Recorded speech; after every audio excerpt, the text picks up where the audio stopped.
am doing. Hi mayam hausi birthday do loichangare ware mayam du loina hanagare ado mayam na purokpa gift ne bako isagi ado kari gift no habado mayam da unboxing tawage aduga ulage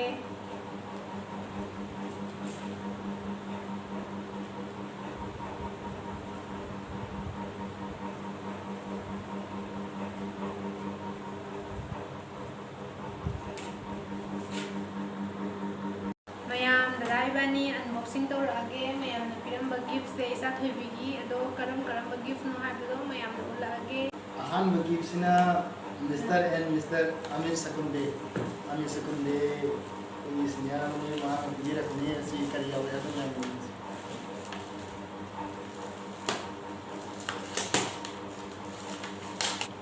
mayam mana barbido pire chai da mutta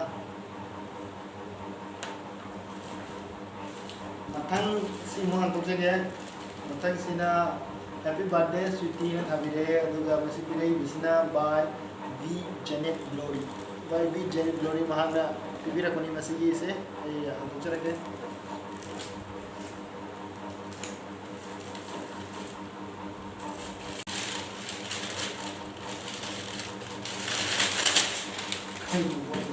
glass kun mama glass se plastic glass se plastic glass se Yang phazai mayam Yang phazai thank you so much mathang gi gift azina Duman and Kazusan mo ko gi family na pibira ko ni simang to jage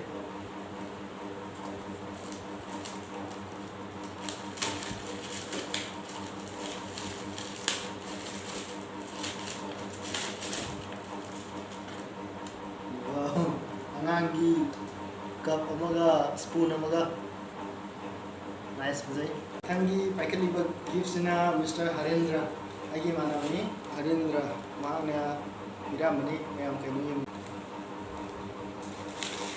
dress ko mama lesna so ko hai puri ko bo ye kani puri ko jana ko na wow skirt doing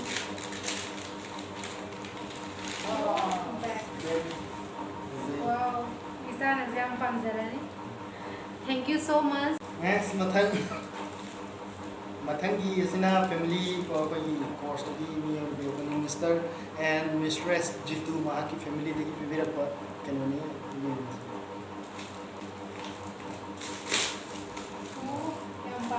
yam phase ko exana knowledge ki angangi de sigumba pi baje pai khalle ni la lesson han no na pesa no ra no la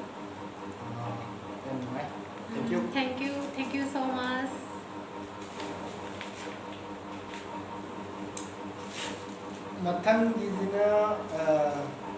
mathangi lokala iba box zina gift zina maming tharandre do kaino maya me munase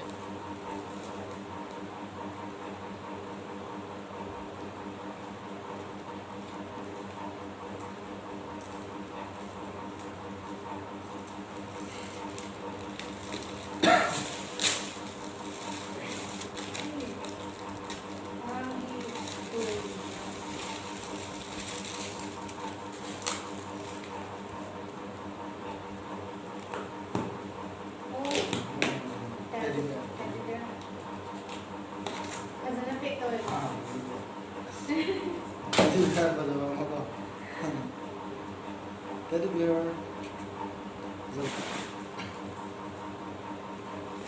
juga matang lokala izina irame happy birthday hayat ai changpi mami hayat marang tem juga pibira izina yasin from yasin lagi ya hanto ga yung izina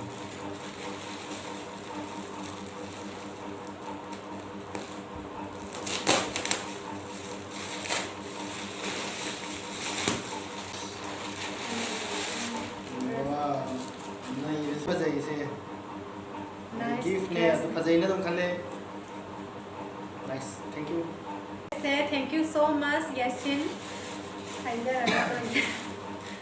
mathang gi pairi ba gift jina ko gi thangna da lai ba ko gi senior so ba du ko na du लेमिनारे हाय तारे को Manipur Manipur masem ne bako yam nungai. Jeans amaga furi amaga set oina pire yam fazai yam like ko thank you gift asina mathangi gift asina gi manaba ko siju manipur gi ne mana nepali ne ma gi machani pire ne pragati ga amaga sanvi pragati ga sanvi ga mobani ga Prakati and ya mani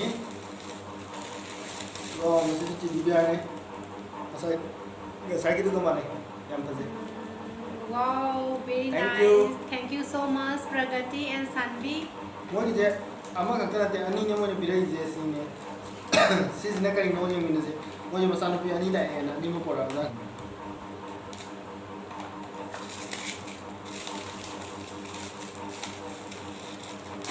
wow masi je dol ne go sai na te divyar ne sine dol ne Barbie. fazai yam si je Yam Phazai, Prakati and Sanvi. Yam Phazai Moini gi gift se amadi with our family. Thank you so much. ये सुनो बोलो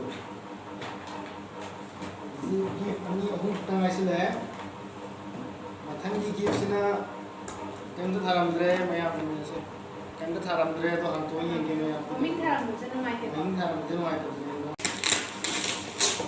Moi de masana ino de video ko. Yes electric की तो इरा नत्रगना normal में कान दिला इलेक्ट्रिक इरा रिमोट ला येंगे रिमोट की मांदी मांदी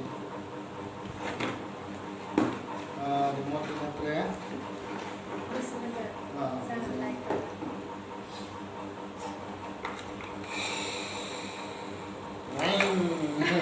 ai saya am tahu nih, main nubi ni na shot lebih dah berapa sana pos, mana yang paham, aduh, iram ya, thank you, thank Mummy you. ki thabiramdre video se yang biar di comment biro. Matang, sejena ini nama minggu tadi tu cuma sih masa kangkau mereka pergi tangkap anak ni lagi, nama mulai, mana macam tu saya memang mana malas tu sana. Mana film bani, ada yang mana sih kali film ini mana? Wah, mana ada lagi mana? Mana sudah ada mana film ni?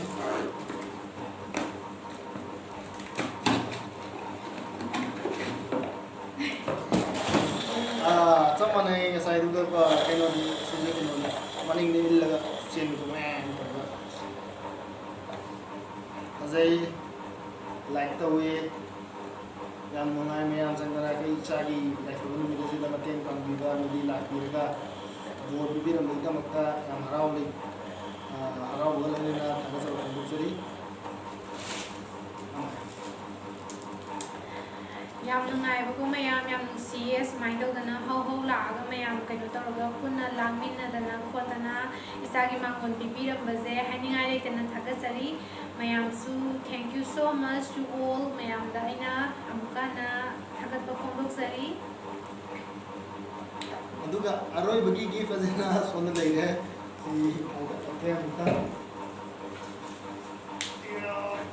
ya ini cari cycle ni siswa yang nak gift tahu bila saya sih zina lagi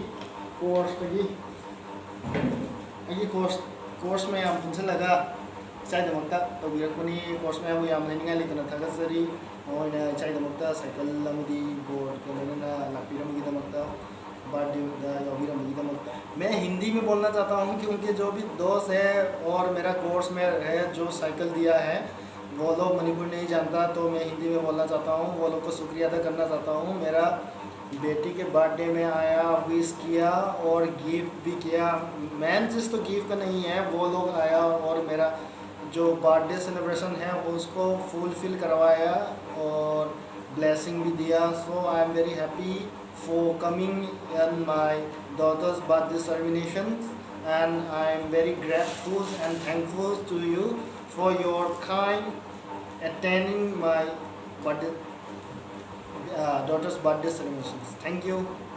Thank you so much to all. Bye.